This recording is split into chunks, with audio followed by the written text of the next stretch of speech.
Hello, Villa fans, and welcome back to Heart and Holt's Villa podcast. Don't worry, this is not a solo episode. Dan and I will be back as a duo to run you through the transfer roundup just after I give you guys a short section on our brand new assistant manager, Neil Critchley. Obviously, this was announced yesterday by the club. We're going to upload this transfer roundup today, but we thought, how could we do that without giving you the lowdown on our new number two in the dugout? So, who is Neil Critchley? That's I think we've all been googling that, haven't we, over the past 24 hours? But he's a man who has a very, very credible resume. I don't think we could have done much better following the departure of Michael Beale. You know, we spoke on the podcast about how we felt that he needed an experienced figure, Steven Gerrard, next to him in the dugout. We were a little bit unsure about the Xabi Alonso links, which we spoke about the other day. But this feels like the older statesman they were talking about. And he's not actually that much older than Stevie, which is the crazy thing. But he's got the coaching pedigree, which perhaps Stevie doesn't. Sunil is actually only 43. I don't wish to offend our new assistant manager, but I would say he looks considerably older than that. He is only 43 years old. His playing days were very short. He only managed about 4 professional appearances before he retired as a player at the age of just 24. He became a coach at Crewe Alexandra, working under the likes of Steve Holland, who's currently assistant manager to Gareth Southgate with the England national team, before being appointed joint academy director at Crewe in 2007. He spent 6 years there. He joined Liverpool as an under-18s coach in 2013. And that's when he's obviously struck up this bond with Steven Gerrard. And the more eagle-eyed fans amongst you will have remembered him stepping in as Liverpool's stand-in manager for the FA Cup 4th round game at Shrewsbury after they played in the EFL Cup against Villa at Villa Park on December the 17th, 2019. That was when Liverpool's participation in the FIFA Club World Cup meant that they sent a bit of a second-string side to Villa. And then we played them, obviously, with a string of, well, we had our first team out, but they had basically what was their under-23s, and we beat them 5-0. Critchley was in the dugout for that game, so he has actually coached at Villa Park before. So he'll I would not say familiar surroundings, but someone that obviously he's coached at Villa Park, which is a bonus if nothing else.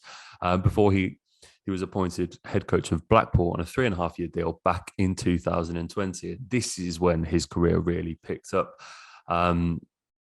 His first full season following the COVID pandemic, Blackpool finished third in League One at the end of the regular season. They went on to win promotion in the EFL playoffs. And he struck up a really quite special bond with their supporters. He won the Coach of the Year award at the 2021 Northwest Football Awards, beat out the likes of Pep Guardiola and Ian Evatt and Morecambe manager Derek Adams, who had all achieved quite significant things that season. Obviously, Guardiola, perhaps more than most.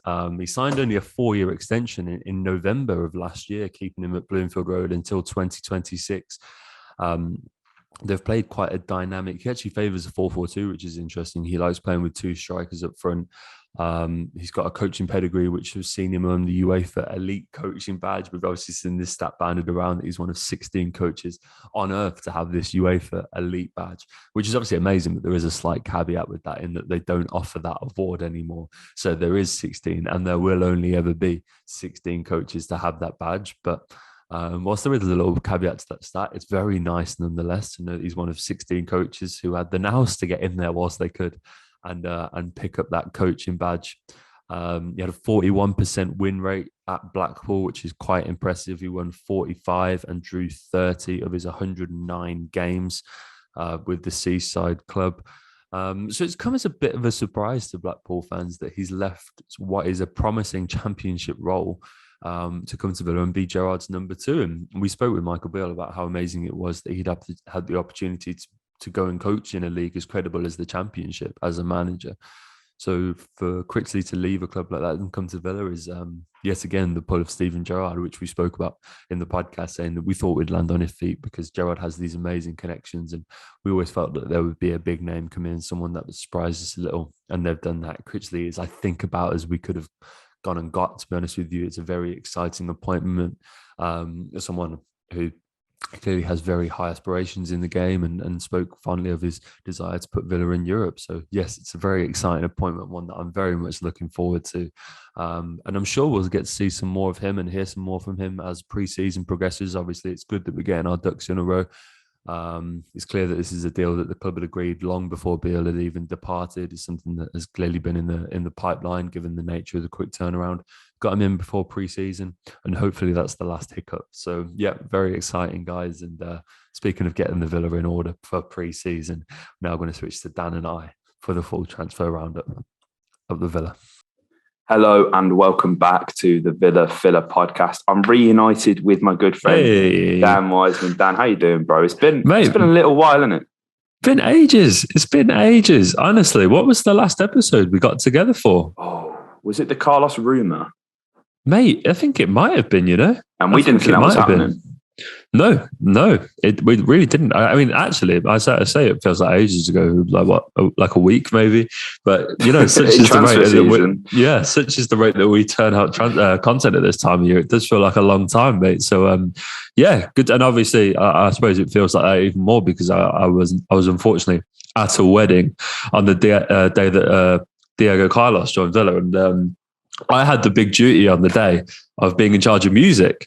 So when I say in charge of music, I was given a playlist and I just had to press like bride walks down aisle, press, they sign book, press, they leave, press. So, but so I left my phone over at they had like a thing which obviously played the music, and I must have left it there for, I don't know, 5-6 hours maybe, and I came back and my phone was just like a muck with messages from you in the group chat, like oh my god, it's happened. All my mates going, it's happened. It's the Twitter notifications from the account are blowing up. Yeah, it was crazy. So it was a really nice way to find out, but obviously I would have loved to have been on the announcement video with you, mate. I mean, it's probably the shortest video I think we've uploaded, and for many reasons. One, if we're being honest, I don't really think we expected it. And I know it may seem a bit strange to you guys, but we try and get ahead of ourselves on these things, especially now because we're working and just with the nature of what we're doing here with this podcast as well. You want to be first. So, you get as much information as we can find. And when it looks nailed on, Dan and I will get something quick done so as we can, be the first to have that conversation with you guys, because that's what it's all about. It's about having that conversation.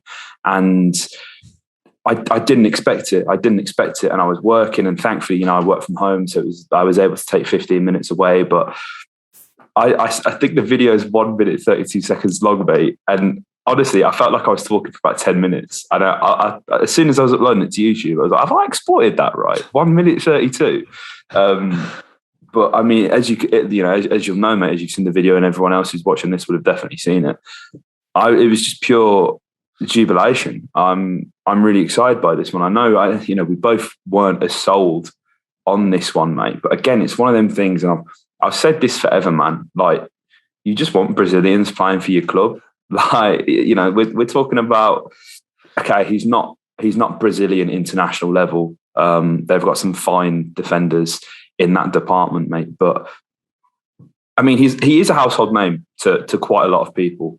And to go and get him from a club in Sevilla who have such European pedigree, mate, and there's just so much about the transfer that screams Villa are taking this fairly seriously, and I think we should be excited about that.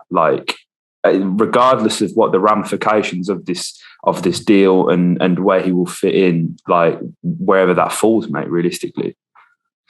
Yeah, 100%, mate. It's one of those where, look, I don't want to seem to be backtracking on what I said or anything like that. But yeah, I think there are obviously a few elements of his game that I think can raise a few eyebrows, we'll put it politely.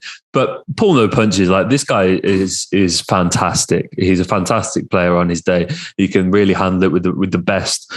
He's played on some elite stages, and obviously people are a little bit worried about his age, but you can't I don't think it's a massive problem in this day and age, because that's around about when players are getting to their peak nowadays. It seems. I said that, and I got slammed for that in the comments. I didn't mean he's 100%. At his peak. I mean he's entering his peak. 100%. 3 to 4 years. It feels like the sort of like generally like people expect players to hit their peak about 27, 28, but we've seen so many examples of players entering their prime as they enter their sort of early 30s. And this guy, like, he's not played. Yes, he might be 29 years old, but that doesn't matter if you've played like, if you take someone like, I think a really good example I saw used on Twitter was Yuri Tielemans, right? Because he's been playing first team football since he was with Anderlecht, since he was about 11 years old or something. That's right. I think he's been playing first team football since 2013, which is pretty amazing when you consider he's still only 25. So that's almost 10 years of pro experience. And he's played 400 games already, and he's 25. Whereas Diego Carlos is 29 and he's only played 299 games, I think it is. So he's just entered that elite stage later on. So like age is only one thing, but really it's about how many games you've played, what that toll has taken on the body. So Yuri Tielemans, he won't be playing until he's like 37, 36, 37. He's going to be done in his early 30s because the guy's going to write up like 1,000 games. But whereas Diego Carlos, he's like just entering that peak where he's entering the elite stage. He hasn't got many games under his belt. And I think that's why we're going to get the best out of him coming into these years. So yeah, very exciting, mate. Very exciting. Good to offer my 2 cents on that finally. Yeah, no, mate, I've been itching for it, to be fair. I didn't want to, when it happened as well, like obviously I knew you was at the wedding and that, so I didn't want to harass you. But I mean, like it's so exciting, mate, honestly. And I think, there's a lot of, he's played, he's a he's right-footed defender, mainly players on the left. But if we're looking as well, and talking about, I mentioned at the top about us like trying to get ahead and stuff like that. James Tarkowski, we cursed, mate. Do you know what? The last podcast we've done, we pre-recorded a Milot Rishitska announcement because it looked so nailed on, and we did it after work. It was about midnight, mate. We stayed up, we laboured, we was like, right, it's happening. It never happened. We tried to get ahead on Tarkowski. He or the club has seemingly made a U-turn. If that video does drop, you will get a different episode, that's for sure. But my point being is that Ezri Konsa isn't going to play football for the next 10 months. We haven't signed James Tarkowski or another centre-half just yet. He's right-footed. Villa are said to be looking for a left-footed centre-half. At the moment, as things stand, mate, this is a Carlos Mings partnership, surely. Yep, 100%. And I think, I mean, look, it's really, recency bias is a terrible thing in football. And we all know the player that Ezri Konsa is, but mate, I don't think you would have to make too difficult a case to say that Chambers ended the season higher up that pecking order than Ezri did. And look, we admit, Ezri is a fantastic defender. What he did for us the season before last was some of the highest heights I've seen a Villa centre-back hit in my lifetime, genuinely. But yeah, he certainly did slip off a little bit last season. He may well be back to his best next season. And we know when he's at his best, he's more than capable of making that a Carlos and Konsa partnership. We all know that because he outperformed Mings in that season. We know he's capable of it. But right now, I think all of those boys, there's no set partnership really. I think you're right in saying that Carlos and Mings, if I had a game tomorrow, that's who I would start. But pre-season is going to be huge. And I think who comes in with the best attitude and the best performances in pre-season, who steps up in those friendlies. I genuinely think it's an open door. You imagine Carlos has got one of those spots, but who starts amongst them, whether that's Chambers, Konsa or Mings, is genuinely a matter of, I think who applies themselves best. Yeah, it's going to be an interesting one, mate. And again, we say it all the time, they're not our decisions to make, so we shouldn't really lose too much sweat over them. I know you offered your 2 cents on Calvin Bassey, mate, very briefly. And I got to admit, guys, it was a terrible video on my end. It was just quite rushed. And I haven't seen too much of him. So I don't really feel all that comfortable sitting here and giving you the lowdown when... like literally 99% of people who've heard the name Calvin Bassey had only seen him play in the Europa League final, which is fine as well. If that's your first introduction, I can't blame anyone for not watching Scottish football or Leicester under 23s for that matter. But again, he's another one, mate. I hate to be a negative Nancy, because that is one thing I am not. I'm just not about it. I'm not about this move. You know, I speak to my friend Chris, who's a Rangers fan, saying he's going to cost at least 25 mil. For somebody who is like realistically looking at it, kind of only blossomed in the sort of second half of the season, hasn't nailed down a specific position. I'm not entirely sold on this one, mate. Now, I'm sure Scott has been, you know, telling you all about it, mate, and I'm sure, as far as Scott's concerned, the sun shines out of Calvin Bassey's arse. But I'm not sold. I'm really not sold, and I don't think it's an addition that we need to make. It's one of those players, mate, where like, look, you know, as I said, Scott, friend of the podcast, guys that have been watching the Villa for the longest time, remember both he and Chris hopped on when we announced Stevie and gave us their thoughts. And so obviously living with him in a uni house, got into watching a lot of Rangers football. And since then, I've stayed in tune with it. And so it's been really interesting to see how Bassey has sort of come into that side. Just 22 years old, as you say, they plucked him straight out of Leicester's under-23 side. And he's been a real vital cog in them, you know, going on to not win the league, but they won the Scottish Cup, and obviously they reached the final of the Europa League. And it's fair to say that on that stage, he really impressed. But he's one of those players where you sort of think, he could do with maybe another year, just to keep finding his feet, continue on that upward trajectory, see if it's just he entered a real purple patch. And you sort of think, I think you're right in saying that maybe now it's just a bit early for a kind of £25 million bid. He's going to, I think what he needs right now is regular minutes to keep playing games. We couldn't, especially having just signed Diego Carlos, we couldn't offer him that. I think he's got everything that you need to sort of cut it out. He's seemingly got all the physical attributes. And look, this is nothing to do with the league that he plays in, because, you know, I said in my little, you know, I gave you a little clip for that. And I said that, you know, he often underestimates, we all do underestimate the quality in the Scottish league. And just if you scout right out of that league, the talents that you can pick out of it. And obviously John McGinn will always be the reference case in that. But if he can do it for another 12 months, fine. But the problem is that I do think someone will want to get in this window. Will anybody pay that £25 million though? Surely that's got to be a club record fee out of Rangers by some distance. I don't know. I mean, that's the fee that we were sort of touting for Morelos a couple of seasons ago when we were linked with him. And he's been a pretty consistent 25 goal a season striker for like 4 or 5 years now. So that's what I mean. When you've been doing it consistently over that, I don't mind paying that. I really don't. But for now, like, let's just leave him there. Let him keep doing what he's doing. Another 12 months, let's revisit it.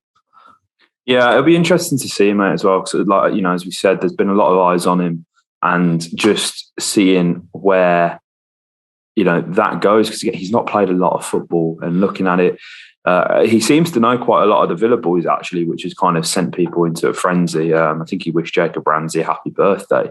A shock. It's amazing what yeah.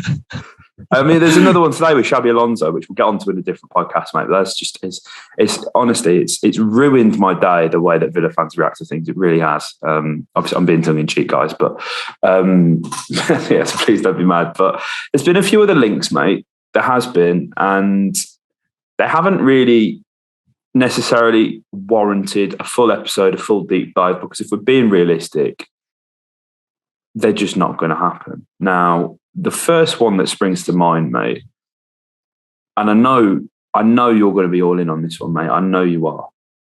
Gerard Moreno, right, from Villarreal. I know how much of a fan you are of this guy, mate. I really do, and I am too. Why are we taking? And obviously it's paper links, right? But why? It's another 30-year-old striker who is made within the same mould of Danny Ings. Why would we go after him, mate? Yeah, this is one that I think it got quite hot and then it got quite cold real quick, didn't it? It's like there was a few which is why we didn't do an episode. Yeah. I mean, so it's like it sort of really picked up and look, like it's so easy to sort of look at his track record at Villarreal and amongst other clubs has been fantastic. It really has. But I get what you mean, mate. I get what you mean in that It does feel like I genuinely feel like he's got one big move left in him. Yet at age 30, he's been fantastic over the last 4 years for Villarreal since making that switch from Espanyol. 76 goals in 159 games, 58 of those coming in La Liga. He's done pretty well, almost a goal every other game in European competition across Champions League and Europa League. He actually had a first spell at Villarreal back in like 2013, 2014, around then. Didn't quite cut the mustard back then, so he had loans to Mallorca. Obviously had that spell to Espanyol where he did really well. 16 goals in La Liga for a struggling Espanyol side in his final season there before he got his move to Villarreal.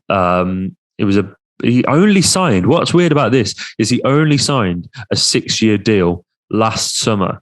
So last August, he penned a 6-year deal. He then scored the next day in the Super Cup against Chelsea. He's the club's all-time top goal scorer. That goal actually sealed it in the Super Cup. So this is a man that, he's playing consistently for Spain. He's on a 6-year contract. His club have just reached the semi-finals of the Champions League, and they're not going to be in that competition again next year. Very typical of an Emery side to sort of thrive in cup competition but not make it in the league. But it's just a strange one for me that he'd want to. As I said, I still got his one. I do genuinely believe he's got one big move in him. I felt like that would be up the Spanish ladder. It just felt a bit weird, the timing of all this for me, with that big deal to then leave Villarreal for a team like Villa. It just didn't really. I do get the hesitations. I genuinely do, but most of them are on a personal level on his part, to be honest with you. Yeah, it's a weird one, and again, it disappeared fairly quickly, as quickly as it appeared. To be quite honest, I'd be very surprised if this one got done. But he is a fantastic player, mate. He really is. Yes, and, really is. And it is important to kind of asterisk it with that, and being 30 as well. I don't have a problem with us signing these players because, I feel like Football Manager and FIFA has ruined the younger generation of fans, and I don't mean that in a patronising way, mate, because of course we are the younger generation of fans too. We're only 22 ourselves. As I feel like it is important to note, but if he comes the perfect example, mate, is Robert Lewandowski, right? He's 33 years old now. He's 33 years old. He is one of, if not the best, number 9 in world football right now, probably the second best. We'll go with Karim Benzema being the best, right? Okay, but he has been consistently the best for the past 8 years. He's a freak of nature. He really is. Robert Lewandowski hasn't scored more than 30 goals a season until he was 30, mate, and he's 33 now, and he scored over. I think he scored 112 goals over the past 3 seasons. 42 goals the season just passed. Absolute free at 33 years old. Of course, it's the Bundesliga and there's Bundesliga tax and there's all this and Bayern Munich tax. But this is a player who walks into realistically any side in world football and takes it up a level, and he'll score 25 goals at least in any league. I would put my whole house on it. The house that I don't have. He would do that. And I feel like obviously, again, we are talking about one of the best in the world, but my point being, he's 33 years old and still doing it, mate. Okay. And there's been a narrative pushed this year by a lot of people that Messi's been a flop in League and he barely broke double figures in goals. He got 14 assists, of course. But again, he's another player. He's still obviously fantastic and one of the greatest in the world, but he's having a bit less of an influence. But we're seeing these players right now that are over 30. I think these athletes, they're conditioned in such a way. But you look at Lewandowski at Borussia Dortmund, and he's like this. He's an absolute stick, mate. And what Bayern Munich do is, we've seen it over the years. You go into Bayern Munich, boy, you leave a man. The nutrition and the physical exercise and everything that they have you doing, you end up being a completely different person within 6 months. And I think we've seen that, with how players are looking after their bodies and things like that. Age is nothing but a number. And I think that is important to note with a lot of these players that we're linked with. And a lot of people saying, Villa are becoming a retiring home, this and that is utter nonsense, first of all, because, we've obviously signed Kamara, who's 22. And Diego's only 29, and Felipe is, of course, I think Felipe may be 30. I don't know, but either way, I think the average age of this squad's just about 26. You know, we were the fourth youngest squad in the league last season. I get the argument of no resale value, mate, but I think that the strategy at the end of the day is, and it is a risky one, is to go for the players who are ready right now and hope that in 3 years' time we're in Europe. Yep. Because then it doesn't matter about how significant the resale value is or not, does it? Well, like, mate, you have to look at, if we look at last year's top 10 in the Ballon d'Or voting, right? You've got Messi, who's 34? How old is Lionel nowadays? Yeah, he's 34 years old. You've then got Lewandowski, Jorginho, who's 30, Benzema, who's 31, N'Golo Kante, 31, Mohamed Salah, he's 29, Kevin De Bruyne, who's 30. And it's only then, when you get to number 9, do you get Mbappe, Donnarumma, Haaland? And even then, you know, at spot 12, you've got Chiellini, 37, Bonucci, he's 12 35. In the Ballon d'Or ranking. Jesus Christ. Yeah. Wow. So it's like, that's 10 of the top 12 are past are 29 or over. And so this is what I mean. There's this trend in football where, like, I really don't think you have to worry about all of that. And it's all right. We have noticed over many years that we are not a particularly patient fan base. We're not willing to buy into projects. You know, if we bought a crop of players all in the 25 and said, all right, we'll give these boys 4 years. I don't think the fan base has that patience, and I don't think the club has that time. We can't risk floating around in this mire for, like, financial reasons. So we have to win now, buy now, win now. We have to buy players who are at or just entering their peak, who can give Villa the real prime of their careers to help us push into that. And we've said so many times, both of us, mate, every season it gets harder to crack into that European conversation.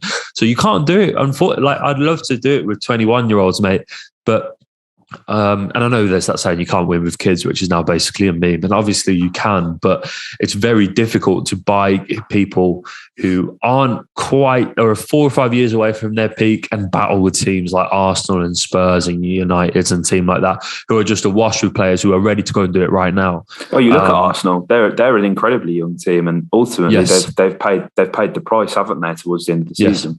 When push came to shove, and it's like you look at, there's definitely been a difference in the players that they've been linked with this summer and stuff like that, where they're trying to win. Spurs is exactly the same conversation. Like, you know, you look at Conte, the first thing he's gone to do is add experience to that side, and today they signed Ivan Perisic. So it's like it's not something that we're, like, sticking out from the league and looking to try and do. It's actually pretty consistent across the division. Yeah, and you know, on the subject of age and aging players, mate, Luis Suarez. It'd be rude not to, because the last episode we did on him back in January, I rode solo on that one again, mate. What are your thoughts? What are your feelings? Because, like, you know, first things first, get it out of the way. This guy is not a nice bloke. I know, like, that shouldn't, like, to some people it won't matter. To me, when our captain is championing, you know, as much diversity and promotion for, like, the women's game and like LGBTQ rights and things like that, you know, you can imagine it would be quite an awkward first day at Bodymore for Tyrone when he's being introduced to Luis Suarez.